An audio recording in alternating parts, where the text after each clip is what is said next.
जो निराश्रित गौ पशु हैं उनके प्रबंध के लिए कलेक्टर महोदय जी को ज्ञापन सौंपे। देखो, आए दिन ये शिकायत अपने को मिल रही है कि आवारा पशु घूम रहे खेत खाद में, है ना भाई।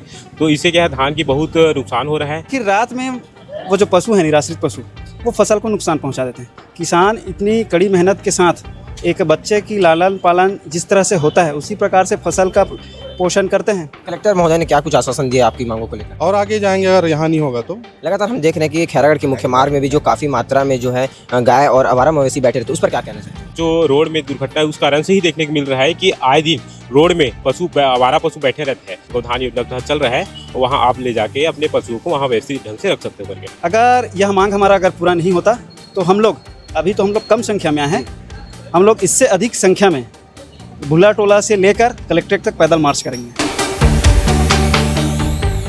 आज खैरागढ़ कलेक्ट्रेट ऑफिस में जो है पिपरिया सहित आसपास के ग्रामीण जो काफ़ी संख्या में यहाँ पास पहुँचे हैं, कलेक्टर से मांग की है कि जो मवेशी वहाँ पास जो है कि उनके खेत पर जो है चारे को चरते हैं, उसके लिए मांग को लेकर क्या है, काफ़ी संख्या में ग्रामीण यहाँ पास पहुँचे, उनसे बातचीत करेंगे किस मांग को लेकर के आप लोग कलेक्ट्रेट ऑफिस यहाँ पहुँचे थे। जी, आज हम लोग जो निराश्रित गौ पशु हैं उनके प्रबंध के लिए कलेक्टर महोदय जी को ज्ञापन सौंपे। हमारा समस्या यही है कि इसमें एक गांव की समस्या नहीं है, इसमें पिपरिया, अमलेडीही, मारूटोला और कांचरी, कातलवाही, टेकापार, दिलीपपुर, खमतराई, ये सभी गांवों का समस्या है। और जैसे तैसे हम लोग पूरे गांव के लोग, सभी गांव के लोग अपने अपने गांव में ड्यूटी लगाते हैं दिन में गौ पशुओं को रोकने के लिए, फसल को नुकसान पहुंचाने के लिए।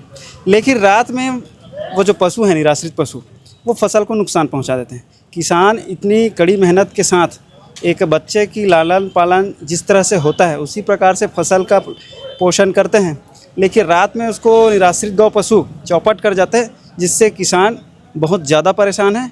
और तो हम लोग कलेक्टर से यही मांग करने आए थे कि इनका उचित प्रबंध किया जाए। जो सड़क पे बैठे हैं खैरागढ़ से लेकर भुला टोला तक, उनका उचित प्रबंध करना चाहिए। कलेक्टर महोदय ने क्या कुछ आश्वासन दिया आपकी मांगों को लेकर? कलेक्टर महोदय जी ने गौधाम योजना का जिक्र किया, जिसमें कोई भी एक गांव का चयन कर गौधाम वहाँ बनाना होता है, जिसमें निराश्रित जो गौ पशु होते हैं उनको वहाँ रखा जाता है, सारी सुख सुविधाएं उनके लिए रहता है। अगर आप लोग की मांग को अगर अमल नहीं किया गया है, उस पर निराकरण नहीं किया, क्या कुछ आप लोग की रणनीति आगे होगी? अगर यह मांग हमारा अगर पूरा नहीं होता तो हम लोग कम संख्या में हैं, हम लोग इससे अधिक संख्या में भुला टोला से लेकर कलेक्ट्रेट तक पैदल मार्च करेंगे। स्थानीय पार्षद भी मौजूद है हमारे साथ। पार्षद महोदय, क्या कुछ मांग लगता है अभी स्थिति में देख करके आपको? आप स्वयं पार्षद है, उसको लेकर के? जी, जो मांग हम लोग कलेक्टर महोदय को किए हैं वो लगता है कि विश्वास है हम लोगों को कि पूरा करेंगे, क्योंकि काफ़ी दिनों से ये समस्या का समाधान हो नहीं पा रहा है। इससे पहले भी और कई बार हम लोग आए हैं, इस बार लगता है कि विश्वास है कि हो जाएगा।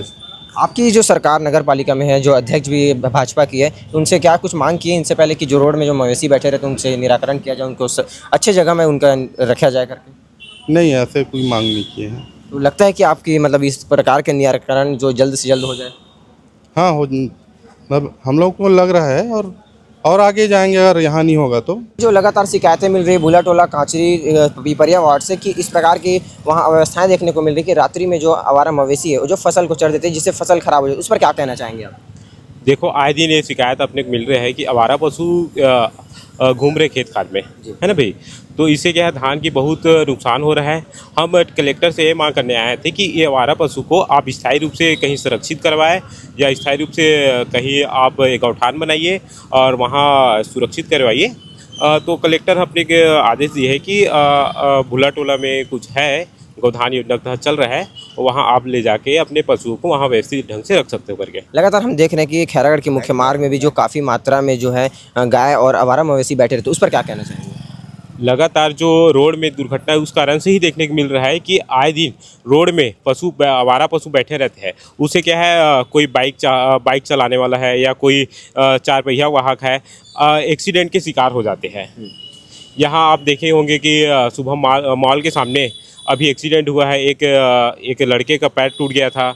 तो अपन यहाँ है कि इसको व्यवस्थित ढंग से नगर पालिका की जिम्मेदारी है कि हमारा पशु को एक व्यवस्थित स्थान में ले जाए और इस पर उचित से उचित कार्रवाई करे। अगर कलेक्टर महोदय द्वारा या फिर जिला प्रशासन की ओर से इस ओर सकारात्मक पहल नहीं किया गया तो आप लोगों की क्या रणनीति होगी गाँव वालों को मिल करके? हमारी ये रणनीति होगी। अभी तो 2-4 गांव का है, अपन भूला टोला से पूरा कलेक्टर ऑफिस तक अपन पैदल मार्च करेंगे। युवाओं की इसमें क्या सहभागिता होगी कि अपने फसल को बचाने के लिए किस प्रकार से आप आगे की रूपरेखा रखेंगे? अभी तो युवाओं की यहाँ सहभागिता है कि अपन अपने ग्राम स्तर में अपन एक मीटिंग करके ग्राम स्तर में 8-10 जने की एक टीम बनाए हैं कि पशुओं को देखो कि धान की नुकसान न हो। ऐसी व्यवस्था अपन काम स्तर में अपन करके रखें, लेकिन ये बड़े स्तर में अपने एक शासन प्रशासन के मांग है कि ये शासन प्रशासन हमारा पशु है उसकी व्यवस्था बनाने की कृपा करे। धन्यवाद। तो ये देखिए ग्रामीण है, काफ़ी मात्रा में यहाँ पास कलेक्टेड ऑफिस पहुँचे थे। इनका काफ़ी साफ तौर पर एक ही मांग है कि जल्द से जल्द जो आवारा मवेशी है उनके फसल को जो नुकसान पहुँचाते हैं उस पर कहीं ना कहीं जल्द से जल्द निराकरण करें और उनके जो फसल है उसको सुरक्षित रखने के लिए एक मुहिम चला करके जो आवारा मवेशी उनका सुरक्षित स्थान पर बनाए। अब देखने वाली बात होगी कि जो कांचरी, कातलवाही, पिपरिया जैसे तमाम वार्ड और गाँव से लोग पहुँचे थे उस पर जो कलेक्टर महोदय इस ओर किस प्रकार से ध्यान देते हैं और विभाग जो संबंधित विभाग है किस ओर से इस ओर ध्यान दे करके इनके समस्याओं का निराकरण करते हैं। इनके गाँव वालों की एक मांग यह भी थी कि अगर निराकरण नहीं किया गया तो जल्द से जल्द बड़ा से बड़ा आंदोलन भी किया जाएगा। इस महत्वपूर्ण खबर के लिए आपकी जो भी राय नीचे कमेंट सेक्शन पर जरूर बताएं तथा इसी तरह की अन्य खबरों के लिए जुड़ रहे हैं केपी न्यूज़ के साथ।